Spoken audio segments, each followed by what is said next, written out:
বন্ধুরা, আমরা যারা নতুন কাজ করতেছি, নতুন কন্টেন্ট ক্রিয়েটর হিসেবে খাতায় নাম লিখিয়েছি, তারা কিন্তু অনেকেই জানে না আমরা অনেক সময় অনেক ভিডিও ক্যাপশন ছাড়া আমরা আপলোড করে দিই। এটা কিন্তু একদম করা যাবে না বন্ধুরা, ক্যাপশনটা অবশ্যই দিতে হবে। ক্যাপশন ছাড়া যদি তুমি ভিডিওটা আপলোড করো তাহলে ভিডিওটার অনেকের কাছে ভালো লাগবে না। ক্যাপশনটা এমনভাবে দিতে হবে যেন তোমার ক্যাপশনটা এতই ইন্টারেস্টিং হয়, তোমার ক্যাপশনটা দেখে যেন সে তোমার ভিডিওটা ক্লিক করতে বাধ্য হয়। তাই বন্ধুরা, ভিডিওটা অবশ্যই সুন্দর করে সাজিয়ে গুছিয়ে করবে এবং ক্যাপশনটা অবশ্যই দিবে।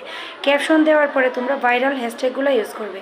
হ্যাশট্যাগ ইউজ করার ক্ষেত্রেও কিন্তু আমরা অনেকেই ভুল করি। কীরকম ভুল করি? ভুলটা হচ্ছে তোমার, আমি একটা রান্নার ভিডিও দিলাম, আমি এখানে হ্যাশট্যাগ ইউজ করবো ভাইরাল কুকিং যে বিষয়গুলো আছে, আমি যেটা রান্না করতেছি সেই বিষয়ে হ্যাশট্যাগুলো দেবো। আমরা কি করি, না বুঝে না শুনে বিভিন্ন ধরনের হ্যাশট্যাগ ইউজ করি, যেটা কিন্তু অনেক ক্ষতিকারক। আর সেই হ্যাশট্যাগুলো দিতে গিয়ে কিন্তু আমরা অনেক বাধকতার সৃষ্টি করতে পারি। এছাড়াও মনে করো হ্যাশট্যাগুলাই আমাদের ভিডিও ভাইরাল করার ক্ষেত্রে অনেক গুরুত্বপূর্ণ।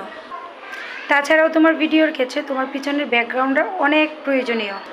সব সময় চেষ্টা করবে তোমার ভিডিও করার সময় তোমার পিছনের ব্যাকগ্রাউন্ডটা যেন সুন্দর থাকে, দর্শকের মন আকর্ষণ করে।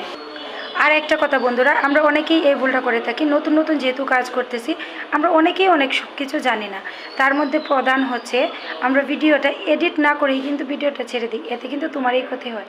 তাই অবশ্যই ভিডিওটা এডিট করবে সুন্দর করে, মানুষ যেন আকর্ষিত হয় তোমার ভিডিওটা দেখতে, সেভাবে সুন্দর করে তুমি ভিডিওটা এডিট করবে, তারপরেই কিন্তু তুমি ভিডিওটা ছাড়বে। আর ভিডিওটা আপলোড দেওয়ার আগে আধা ঘন্টা এবং আপলোড দেওয়ার পরে আধা ঘন্টা তুমি অবশ্যই ফেসবুকে অ্যাক্টিভ থাকবে। অন্যের পেজে বা প্রোফাইলে গিয়ে বেশি করে কমেন্ট করবে এবং তাদেরকে তোমার কমেন্টে তোমার ভিডিওতে যারা কমেন্ট করবে তাদের সবাইকে রিপ্লাই কমেন্ট দেওয়ার চেষ্টা করবে।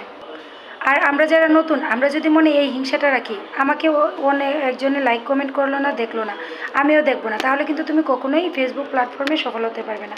এজন্য অবশ্যই তোমাকে নিঃস্বার্থভাবে ভালোবাসা দিয়ে কাজ করতে হবে। ইনশাল্লাহ ধৈর্য ধরে কাজ করো, একদিন সফলতা আসবে।